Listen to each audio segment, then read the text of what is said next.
What's up, everyone?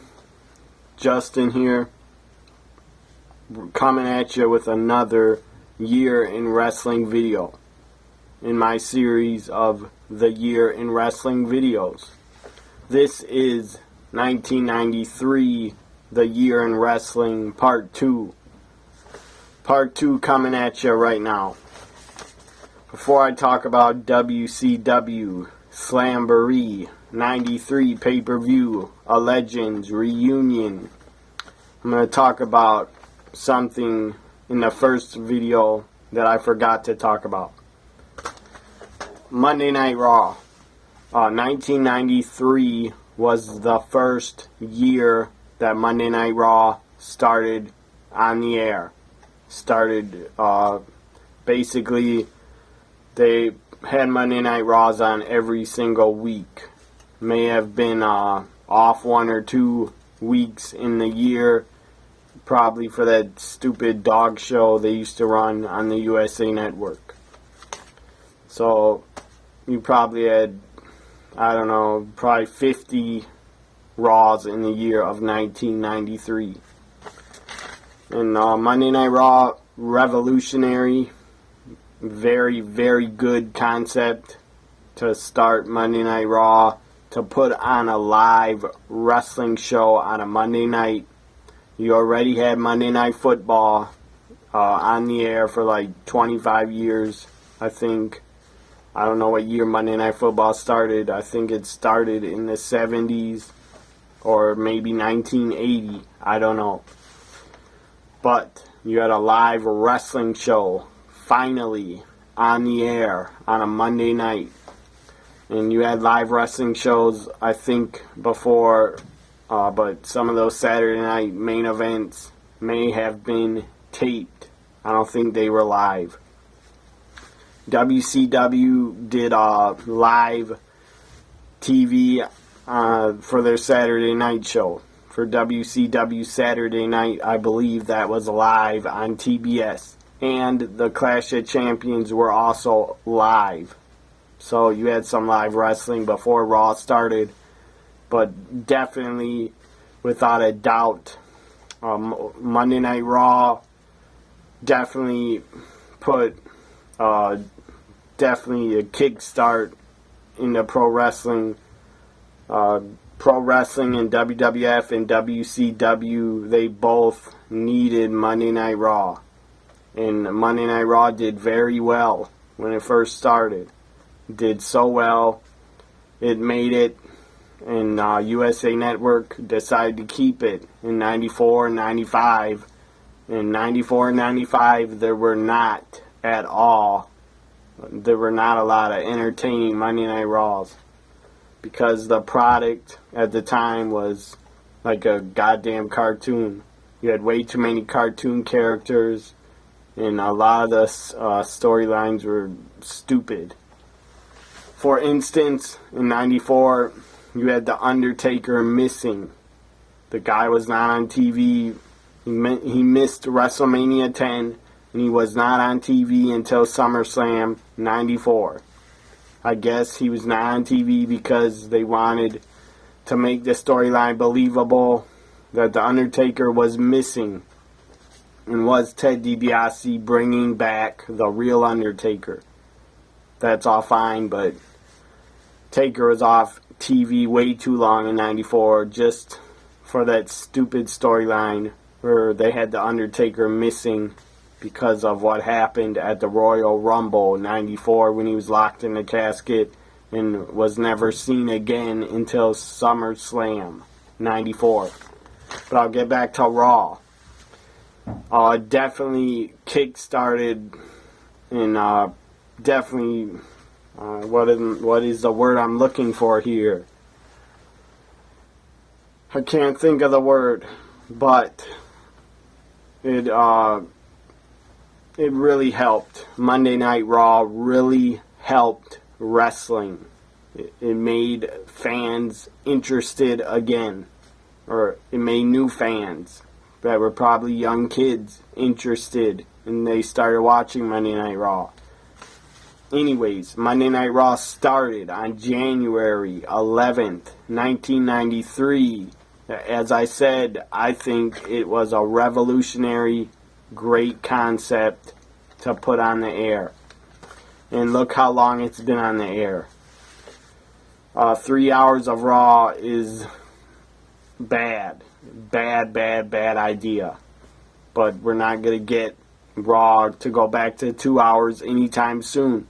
I believe they signed a contract with the USA Network for the next 2 or 3 years. They're not going to change Raw back to 2 hours. It's not going to happen.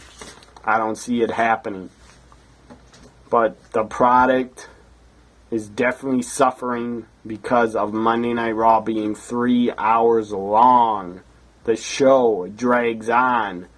Some weeks, most of the weeks, the entire year of 3-hour Raws, there's probably only 10 of them.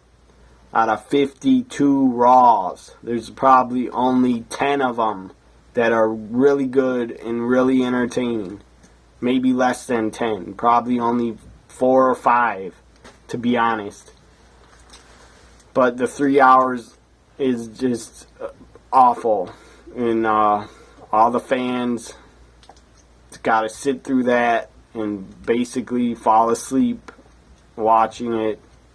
Thank God for Twitter, because if there was no Twitter to tweet with other people and talk about Raw, if there was no Twitter, I wouldn't even watch Raw. I would probably turn it off, and there's nothing else on Monday night because it's not football season yet, so you can't turn it to Monday Night Football.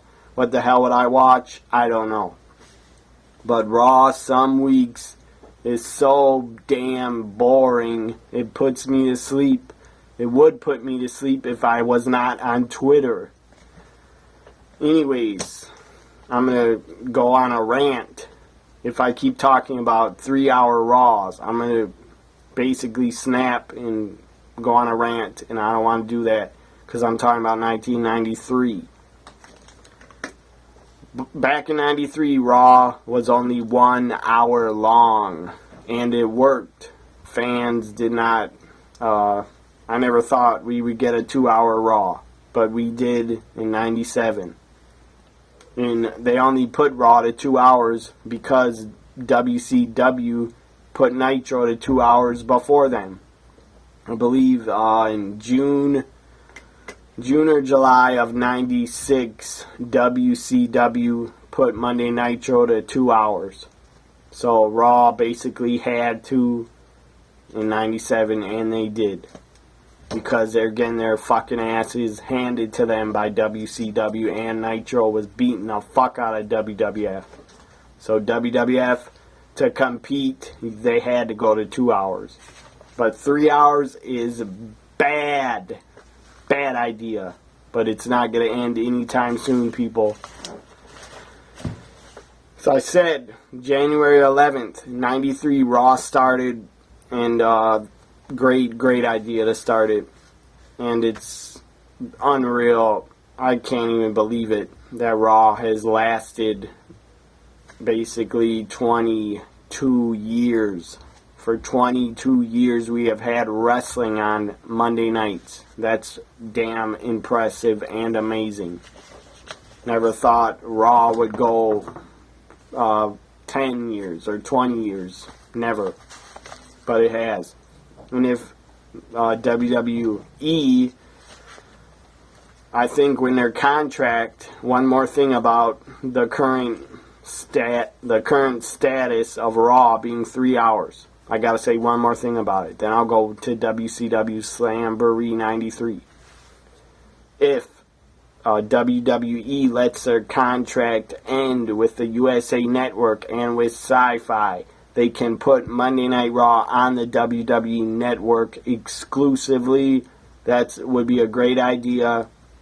You put Raw on the network, over 1 million people already subscribe. You'll probably get more subscribers in 2 or 3 years when the contract is up with USA Network and NBC Universal.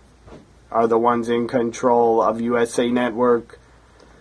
I believe they're in control of Sci-Fi, and of course they're in control of NBC and maybe some other channels. I don't know the other channels. I just know NBC Universal runs USA, or is in control and owns USA Network, NBC, and Sci-Fi. There's probably even more networks they own. But if WWE lets their contract end and puts Raw and SmackDown exclusively on the network, that'd be a great idea. I think it'd make a lot of new subscribers, well, however you say the word, whatever, subscribers. WWE would get a lot of new people probably to pay $9.99 to see Raw on Monday nights and to see the pay-per-views. So that would be a good idea. In 3 years, get Raw back to 2 hours and put it on the network, and it could be 2 hours again, because 3 hours does not work. Even for big Raws, like the Raw after SummerSlam's a big show, the Raw after WrestleMania is a big show, Raws before WrestleMania the week before are big shows, Raws after Royal Rumbles are big shows, Raws after Survivor Series are big shows. But for I don't care how big of a show it is, 3 hours is way too long to sit through crap, to sit through all the backstage segments, all the stupid segments they do. They probably only have like 50 minutes of wrestling on a 3-hour show. It's all talk and bullshit. So they should put the network, they should put Raw and SmackDown on the WWE Network when their contract runs out. They shouldn't sign with another network, because another network basically will not pay WWE a big amount of money, what they want.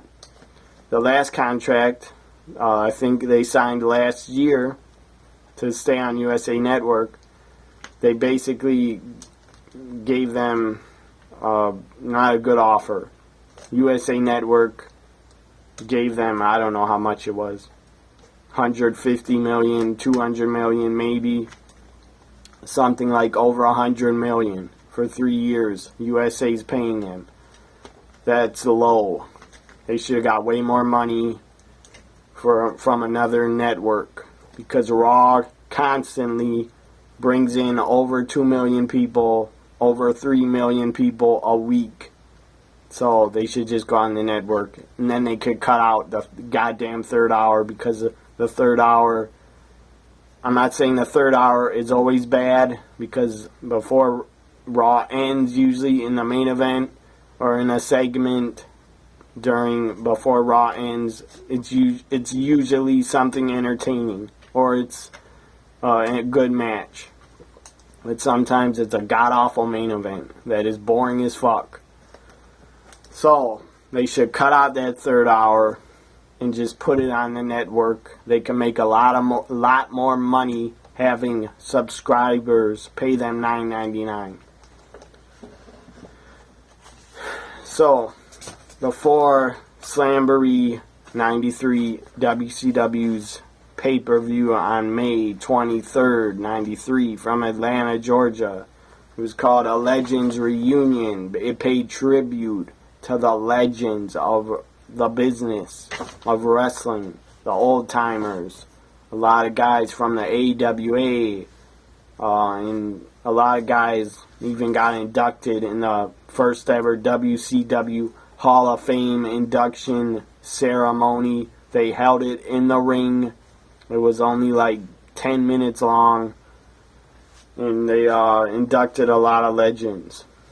Guys that worked in a lot of territories, and guys that worked in the AWA. I believe they inducted Vern Gagne, former AWA owner and wrestler and world champion. They inducted Mr. Wrestling #2. He was a big star in the South, I believe. And he was a big star in Mid-South Wrestling. Bill Watts company. They inducted, I think, Luth Ez. Maybe I'm wrong, but I think he was there. They also inducted, I can't remember the other guys, but Eddie Graham. I think they inducted Eddie Graham. I'm not positive.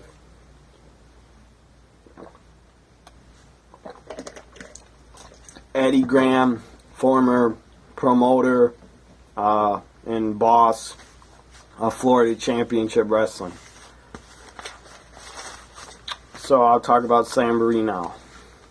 As I said, it's called A Legends Reunion. The show kicked off with a lot of legends standing in the ring.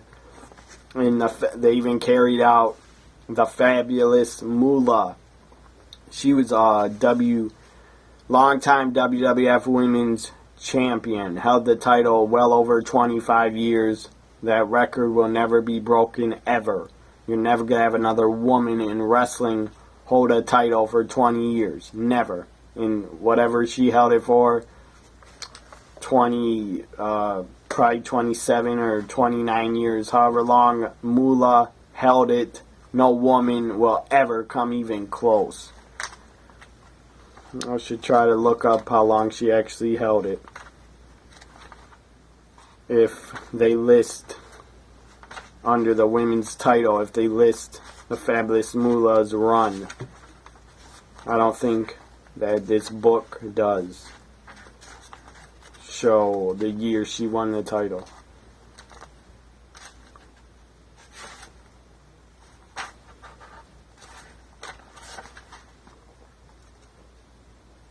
Basically, women's title. Fabulous Moolah, she was at Slamboree 93. It was kind of odd that she was on a WCW pay-per-view because she was always a WWF talent and always worked for the WWF and for the WWF. And I guess she worked a lot of territories back in the day, because that's all that was around in the 60s and 50s and 70s and 80s. Fabulous Moolah won the title. As I said, she held it well over 25 years, I believe. She won the title in 1956, and she held the title until 1984. July 23rd, 1984, Fabulous Moolah lost the title to Wendy Richter. July 23rd, one day before my birthday. Just thought I'd throw that out there. So, Moolah held the title for, 60, 70, 28 years. I think, if my math is right. 56 to 84, 28 years, I think.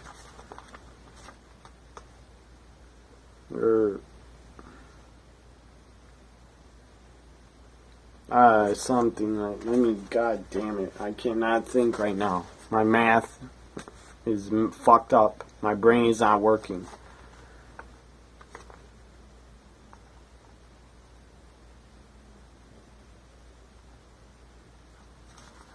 Something like well over 25 years.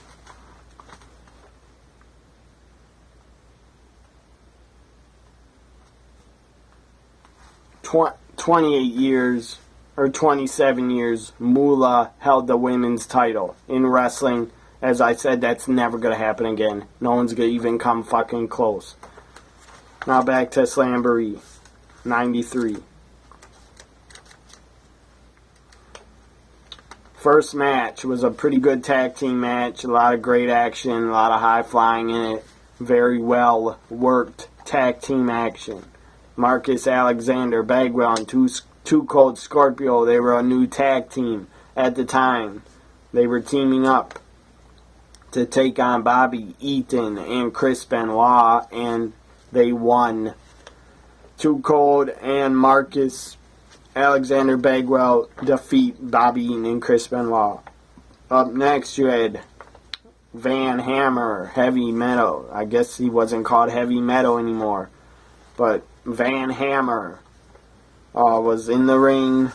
Colonel Parker came out and said, got on the microphone and said he had a mystery opponent for Van Hammer. Who was a mystery opponent? Sid Vicious returned to WCW. He returned and he fucking just destroyed and laid out Van Hammer. It wasn't even a match. It was a destruction and a murder. And basically Van Hammer jobbed very, very quick. Sid Vicious defeats Van Hammer. I believe he punched him a couple times, then he power bombed him. 1, 2, 3, it was over. 35 seconds. Sid Vicious returned to WCW. This was his return to the company. He was in WWF in 92 for a short time. And in a couple months in 92, he was in WWF as Sid Justice. The guy was still Sid Vicious. They just changed his name. I never liked the name Justice. I thought it was stupid. Sid Vicious, much better name for a wrestler. He was even in WWF in summer of 91. He came in, left, returned to WCW 93. And a little bit of history about Sid and his jumping back and forth from company to company to company to coming back in and leaving and coming back. Sid and I believe Raven are the only, there may be more, but the only two guys I can think of. You had Sid there in his first run. In WCW, Sid was there in 89, left in 91. Came back to WCW for his second run in 93, left, returned to the WWF in, I believe before WrestleMania 11. So he returned to WWF in the winter months before WrestleMania 11. So he returned to WWF in February or March 95. That was his second WWF run. He already had his second WCW run earlier. I hope you can keep track of this because it's crazy. So his second WWF run lasted from 95 to summer of 97. And then he left again. And where the hell did he go? He was gone in 98. And then in January 1999, he goes to ECW, shows up on a pay-per-view, guilty as charged. 99. Pay-per-view showed up, destroyed John Cronus, and got a huge reaction. ECW fans loved Sid. They loved his style, and I don't think they cared that if he was on steroids. I don't think they gave a damn. Because the ECW fans just wanted to see Sid destroy someone and chokeslam them through a table and powerbomb them and beat their ass. So, after Sid basically used ECW, in my opinion, he used them to get a contract from WCW. And he did get a huge contract from WCW. They paid him a lot of money. In 99, in the summer, Sid Vicious goes back to WCW for the third time. His third run in WCW, that's crazy. And he would eventually win the WCW World title in, I don't know, I think in 2000. Not in 99, but in 2000. And then eventually in 2000, I think it was 11 or 2010, before the Raw 1000 episode, Raw 1000, Sid returned to Raw. I believe he beat Heath Slater, which all the legends kept returning every week and beating up Heath Slater, and Heath Slater was jobbing out to all the legends. So Sid had a very short run in WWE. That was his third time back to the WWE. And he was in WCW 3 times. And he was in WWF 3 times. And WWE once. And he was even in ECW once. So, and Raven was started in WCW. I think he started in Florida before WCW when he was doing a Scotty Flamingo gimmick. Scotty Flamingo was Raven. In WCW, I first saw him in '92. He left. Showed up in the WWF probably in late summer of '93 or the fall of '93. And then in '94 and '93, Raven was known as Johnny Polo on the WWF television. He did some commentary with Gorilla Monsoon on some Coliseum home video releases. He probably also did some commentary on a Raw or 2 in '94. I'm sure he was on a Raw episode I saw on the network from '94 where he was doing commentary with Vince McMahon. So he did do some commentary on Raw when they needed him to, because they needed someone, because Bobby Heenan left WWF in '94. He was no longer there. And that was a big loss. After Survivor Series, I'll talk about Bobby Heenan leaving later on in my videos about '93. But Bobby Heenan leaving was a big loss and a big blow, in my opinion, to the WWF.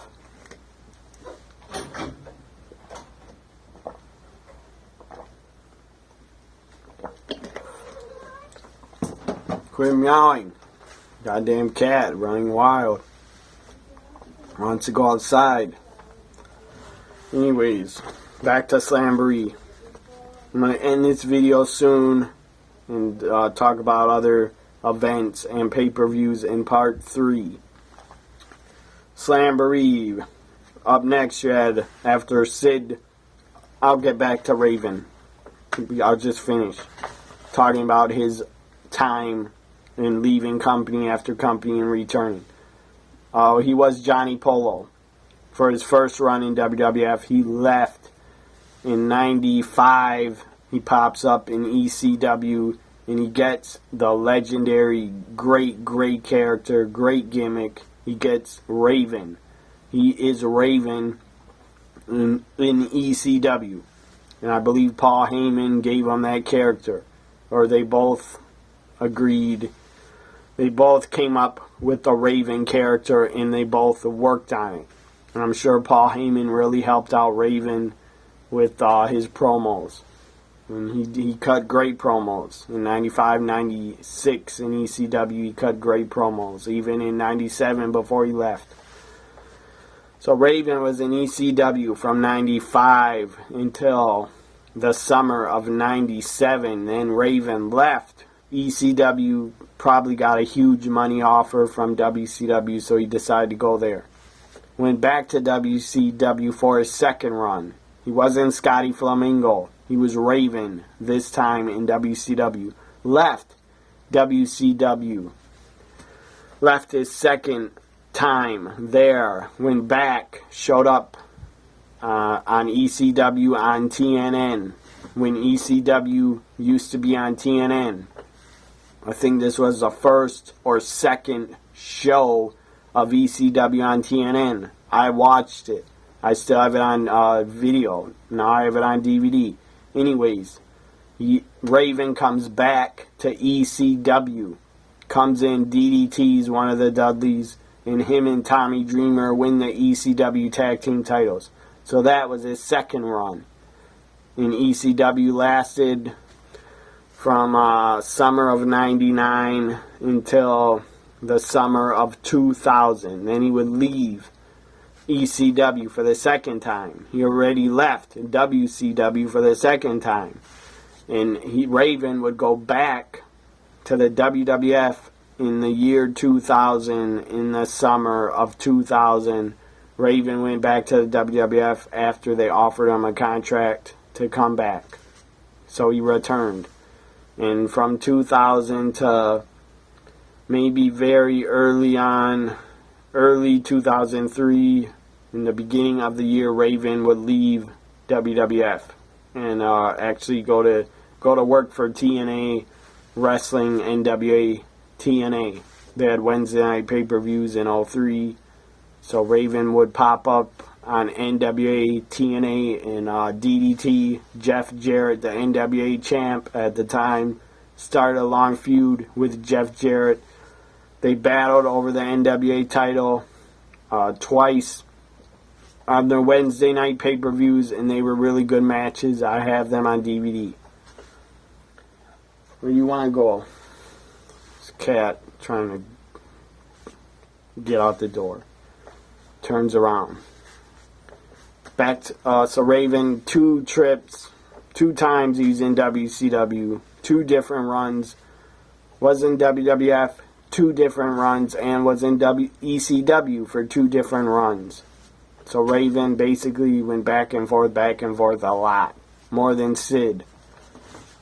If you count up his trips to ECW, going there twice, he beats Sid in working for the 3 companies and working for them the most. Raven did it.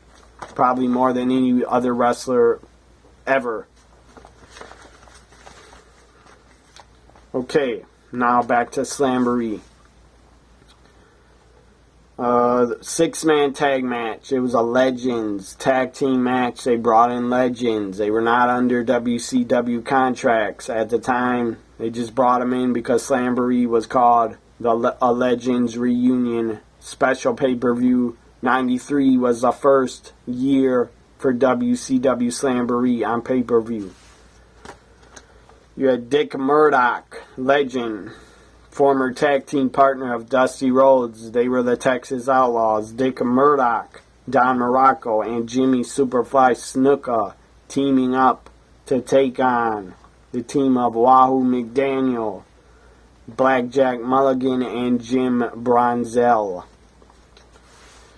In another Legends tag team match, you had Thunderbolt Patterson and Brad Armstrong take on the team of Ivan Koloff and Baron Von Raschke. It wasn't very good at all. It was only 4 minutes, 39 seconds. It was pretty boring. It actually brought the entire Slamboree pay-per-view down. It was that bad. Or maybe that match didn't, but a match coming up with Sting against formerly Nails in WWF. Now he was called the Prisoner. That match really brought the pay-per-view down, and the crowd was dead quiet during the match. I'm sure they did not enjoy Sting versus the one pay-per-view match he had in WCW. I'm sure nobody enjoyed Sting versus the Prisoner. I did not. It was really boring. And it was not Sting's fault, because WCW was stupid and the management was stupid, and they just threw a guy named the Prisoner, who was formerly Nails in the WWF in 92. They threw the Prisoner at Sting and said, work with this guy on pay-per-view. It made no sense. They weren't in a storyline. It was stupid. And I felt bad for Sting that he had to work with the Prisoner, because the guy had no athletic ability. All he did was choke. He was choking Sting in the corner like this the entire match. That's all he fucking did. Thank God it ended quick, and I believe Sting did a dive off the top rope, high crossbody, 1, 2, 3, it was over. Sting won. Thank God it was over quick. Up next, you had in another Legends match. This was pretty good because They were both up there. They were probably in their 50s at the time. Dory Funk Jr. and Nick Bockwinkel, former longtime AWA World Champ, wrestled to a time limit draw. I believe it was a 15-minute time limit. Another tag team match, this time with some WCW guys that were part of WCW. Dustin Rhodes and a guy from Japan that would come in and out of WCW a couple times. Kensuke Sasaki and Dustin Rhodes lost to Rick Rude, ravishing Rick Rude, and television champion Mr. Wonderful Paul Orndorff. And as I said, Sting beat the Prisoner 5 minutes, 16 seconds. It was really boring, and I'm glad it was over quick. I don't know what they were thinking putting Sting in there with the Prisoner. Must have been a rib or something. Up next, you had a steel cage match. This was good for the WCW tag team titles. The Hollywood Blondes, Brian Pillman and Steve Austin, defeated Shane Douglas and Ricky Steamboat. They were under masks. I heard rumors, I don't know if it's true, that Shane Douglas was not under the mask. I don't know who was under the mask. I heard a rumor it was the Z-Man. And Ricky Steamboat obviously was under the other mask because he pulled it off. And he did a dive off the top of the cage, and he did a high crossbody on both Hollywood Blondes. That was really awesome. And the match ends, as I said, Brian Pillman and Steve Austin retained the tag team titles. NWA Championship on the line. Newly crowned champion Barry Windham, they were calling him the Lone Wolf at the time, defeated Arn Anderson in 10 minutes, 55 seconds. And Barry Windham actually bladed and cut himself during this match and bled. And there was like a no blood policy in WCW at the time in '93. But they let him bleed at Slamboree. Maybe he didn't tell whoever was in control. Barry Windham may have not told them he was going to bleed, but he did anyways. And it did make the match better. Between him and Arn Anderson, they had a really good singles match. Barry Windham retains the NWA World title.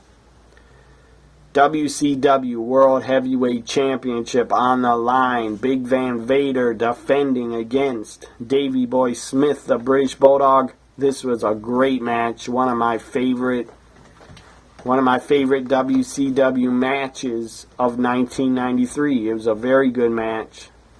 It's not my favorite match of '93, but it's one of my favorites in WCW '93. British Bulldog and Vader worked really well together. British Bulldog kept picking up Vader, showing his strength, showing his athleticism. He picked him up, did that move where he basically holds the guy up in a suplex position.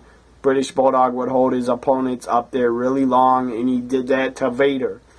Then he dropped him on his back. He picked Vader up on the outside of the ring.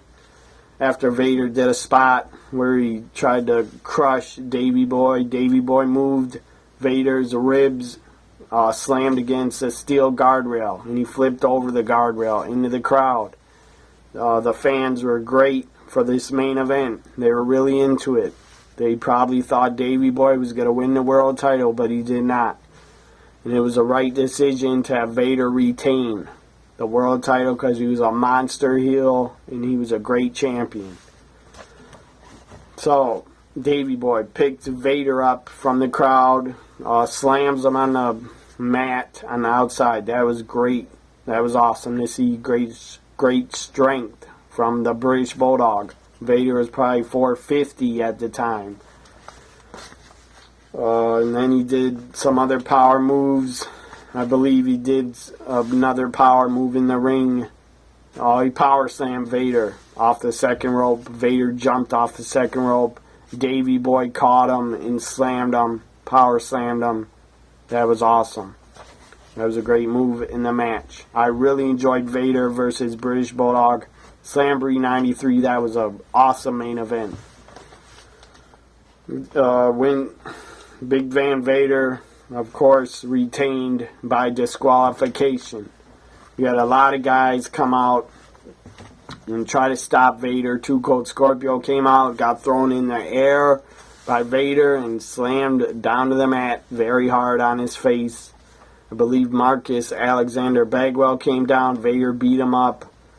Some other jobber may have came down. Some job guy came down, I think, and Vader beat him up. And then Sting came out, came in the ring, started beating on Vader, punching him in the face, knocks Vader out of the ring. The crowd popped. They love Sting. They love seeing Sting. And the pay-per-view ended. That was Slamboree 93. Now I'm going to talk really short about something I really enjoyed in the WWF in 93. It happened on Raw. I think it was a May episode of Monday Night Raw. You can watch on the network if you have the network. I think it happened in the middle of May of 93. You had Razor Ramon come out. And his mystery surprise opponent was, they're basically calling him a jobber. They were calling him the 1, 2, 3 Kid. Nobody in hell thought the 1, 2, 3 Kid was going to defeat Razor Ramon and beat him and beat a top guy on Monday Night Raw. And 1, 2, 3 Kid shocked the world. He shocked the wrestling world when he defeated Razor Ramon on Monday Night Raw. And then, of course, I'm sure before the match, they had 1, 2, 3 Kid already signed to a contract. So they knew they were going to start using him and pushing him. So it wasn't just 1, 2, 3 Kid wasn't just a jobber. He was already accomplished. He worked in some company, I think it was called Global Wrestling something. He worked in Minnesota, and he worked in some company that had television in 91, I think, or 92. So the WWF was aware of 1, 2, 3 Kid, and they signed him. They signed Sean Waldman, is his real name. And after he defeated Razor, great moment. The crowd in New York City loved it. They popped. They went crazy. 1, 2, 3 Kid got out of the ring, was jumping up and down, celebrating. That was awesome. And he ran to the back. And Razor Ramon was pissed off, and he was in shock. As I said, it shocked the wrestling world. That was a great moment that happened that I still remember on Monday Night Raw in its early days. In May of 93, that happened. That 1, 2, 3 Kid defeated a top main star in Razor Ramon. And nobody knew who the 1, 2, 3 Kid was until he defeated Razor, and it pushed him to the moon. That's the end of my part 2. I only talked about one pay-per-view. I apologize. I'll talk about more in the next videos. So, hope you enjoyed part 2 of 1993. This was part 2 of the year in wrestling 1993. Follow me on Twitter. You should already know my account name. It starts with TNA. I'm on Twitter. Follow me. Hope you enjoyed the video. Thank you for watching. If you did, bye for now, everybody.